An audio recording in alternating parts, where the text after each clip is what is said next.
As I walk into Principal Taylor's office, I wondered who glued Mrs. Showmarkers to her chair. It would have been a hilarious April Fool's prank if the old faded glue bottle hadn't been hidden in my desk. My best friend Sarah sits on a bench in the office with other students, crying like a baby, streaming down her face. I was practicing my tuba all morning. She explains how someone wrote nasty message about Mr. Kendall on the board in her handwriting. Each of the other students is in trouble for some prank they claimed they didn't commit. Someone covered the gym floor with vegetable oil and blocked the toilet in the bathrooms with handfuls of dead leaves. Someone also stuck old balloons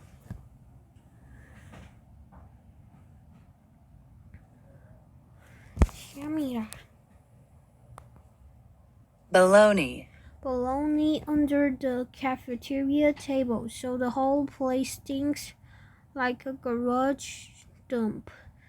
The phone rings, and Mr.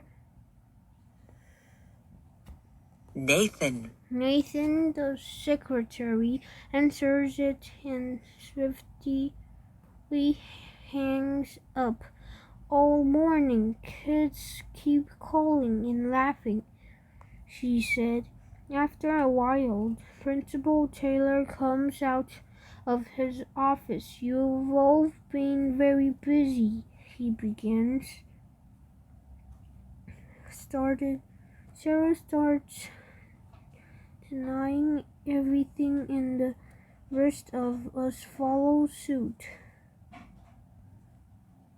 Principal Taylor waves his hand to silence us, but as he's about to speak, the phone rings. Mr. Nastham answers it with an abrupt hello. She points to Sarah and says, "It's for you." Sarah takes the phone and says, "Hello. I can barely hear you. Jake, is that you?" When my little brother's name is mentioned, I go to the phone, and Sarah cradles it between us so I can listen. Basement, find RT. It's a young boy's voice, but I can't tell if it's Jake. Basement, find the RT.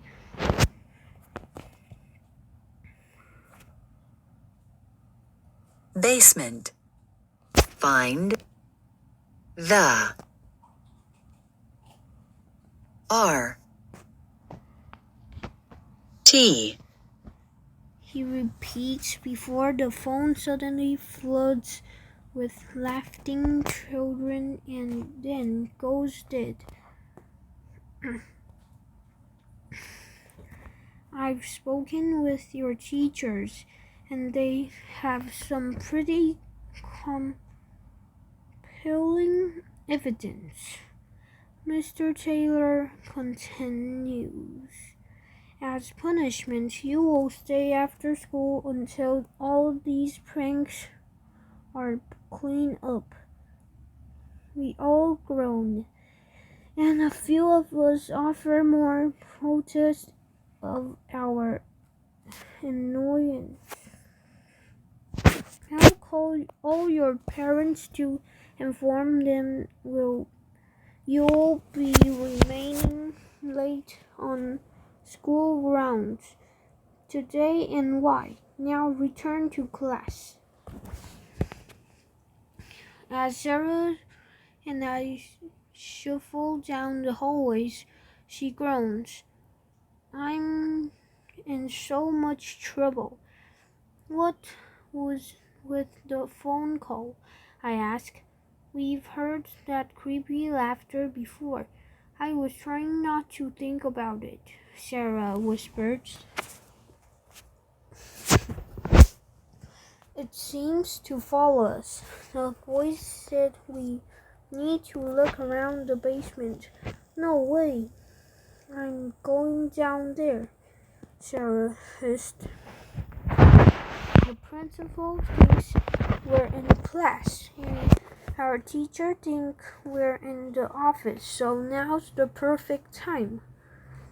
Sarah whimpers, but she follows me as we sneak to the basement doors. We have to be quiet in case the janitors are down there, I say surprisingly. The doors are open. Sarah and I squeeze inside, listen to the water rush through the old pipes around us, and Fluorescent lights buzz overhead. We quickly descend the stairs. The basement is huge, with many walls hidden in darkness. Sarah points to the other side of the room, and we split up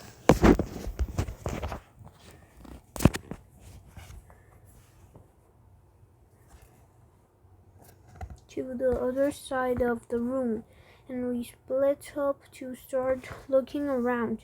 I walk slowly past shelves filled with old textbooks and supporting equipment, but find nothing. Looking over, I see Sarah stop, eyes widening as she covers her mouth to stifle a scream. I sprint to the opposite side of the basement. Sarah points in front of her and whispered, I saw someone over there. A janitor? I ask. She shakes her head, and that's when I heard the footsteps, as if someone is rushing past us. Sarah grabs my arm, and we take a few steps forward. Then a few more. Something moves in the shadow in front of us, and I move to follow it. My foot hits something soft, and I reach down and feel lumps under thick clothes. I think I heard laughter, but it could just be the furnace or something grabbing onto the clothes. I pull a large bag into the lights. 走开哦.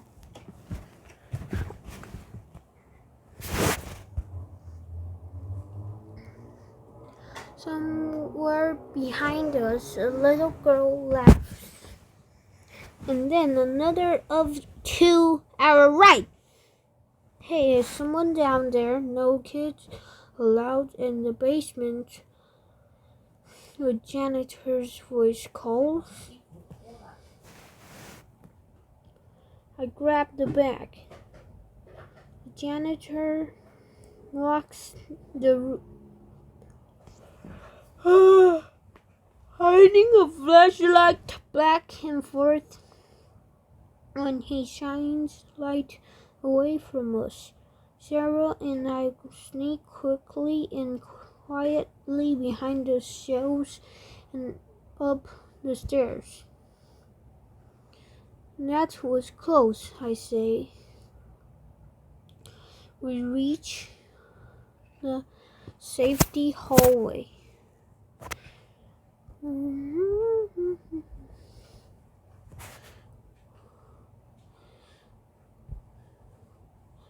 I drop the duffel bag and unzip it. This is Rob Turtle's duffel bag. He and Needles our teeth are on the straps, I say. Inside are old canned Max's cooking oil.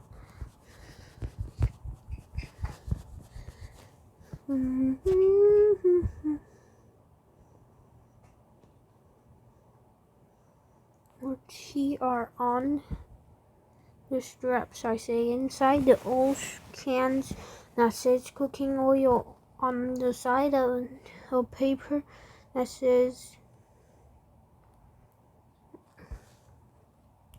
that wrapped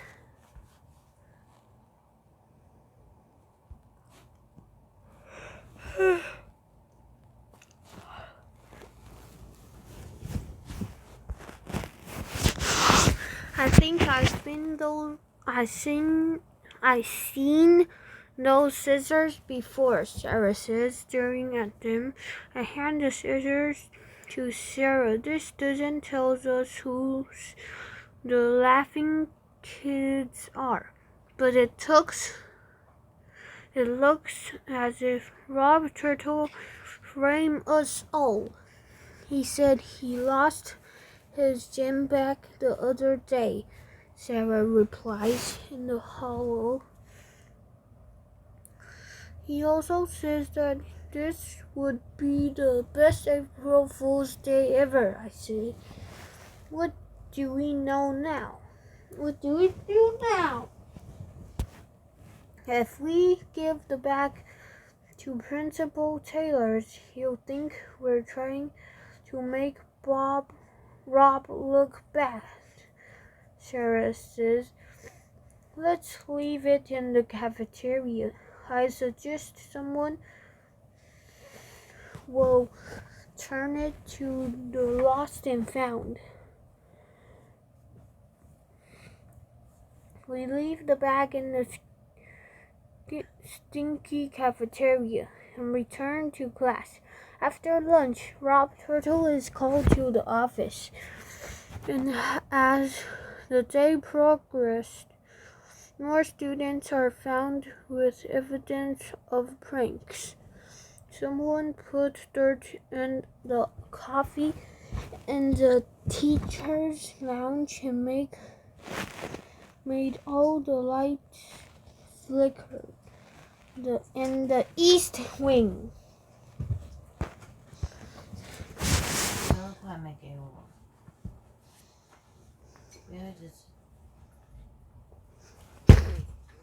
At the end of the day, Principal Taylor has called a surprising number of students to clean up dirty. Rob, Sarah, and I are assigned to the cafeteria. How did you arrange all these pranks? I ask Rob. You must have been in school all night. I didn't, and I don't know where the stuff came from. I accidentally left my bag in the hollow a few days ago, he replied. I had some pretty amazing pranks planned, though. Sarah and I share a look. Neither of us believe him. But it's also true that he couldn't have done this alone. When we finish, we wait for our parents in the office. We hear Mrs. Nathan answer the phone. Those laughing kids again, she yells. I'll be so happy when this day is over. 死冰